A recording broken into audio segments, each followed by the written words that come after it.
చంద్రబాబు గారు సీరియస్‌గా ఆలోచించాల్సిందేంటంటే డ్రగ్స్ విషయం గాదు. పుట్ట మహేష్ యాదవ్ కార్యకర్తకి రీచ్ అవుతున్నాడా లేదా అన్నది. నిన్న ఈ వార్తొచ్చిన తర్వాత దాని మీద అక్కడున్నటువంటి కార్యకర్తలు ప్రొజెక్ట్ చేసినటువంటి అంశం. ఏలూరు టీడీపీ ఎంపీ పుట్టా మహేష్ యాదవ్ కార్యాలయంలో టీఆర్ఎస్ వాసనలేనంటూ వాస్తవమే.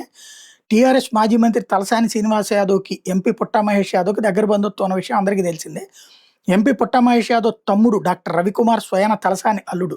తలసాని శ్రీనివాస్ యాదవ్ మంత్రిగా చేస్తున్న సమయంలో 1000 కోట్లకు పైగా గొర్రెల స్కామ్‌లో ఈడీ అభియోగాలు మోపింది. తలసాని మంత్రిగా చేస్తున్న సమయంలో పీఎల్‌గా హరీషు, అభిమన్యు పనిచేశారు.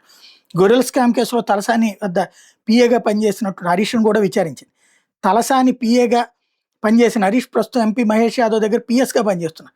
అలాగే తలసాని దగ్గర పనిచేసిన మరో పీఏ అభిమన్యు అడిషనల్ పీఎస్‌గా ఏలూరు కార్యాలయంలో పనిచేస్తున్నారు. అలాగే హరీష్ తమ్ముడు రాకేష్ ఎంపీ మహేష్ యాదవ్ పీఏగా ఏలూరు కార్యాలయంలో పనిచేస్తున్నారు. దీంతో ఎంపీ కార్యాలయంలో ఈ ముగ్గురి వల్ల తమకు పనులు జరగలేదని టీడీపీ వర్గీయులు బాహాటంగానే మాట్లాడుతున్నారు. ఎంపీ మహేష్ యాదవ్ అప్పుడప్పుడు వచ్చి వెళ్తున్న నేపథ్యంలో వీళ్ళ ముగ్గురే హవా సాగిస్తున్నారు. బల్ల కింద వ్యవహారాలు బాగానే చక్కబెడుతున్నారన్న ఆరోపణలు ఉన్నాయంటూ వాళ్ళ దాంట్లోనే సోషల్ మీడియాలో పోస్ట్ చేసుకొచ్చినటువంటిది ఆ వార్త కింద, ఏబిఎన్ వార్త కింద.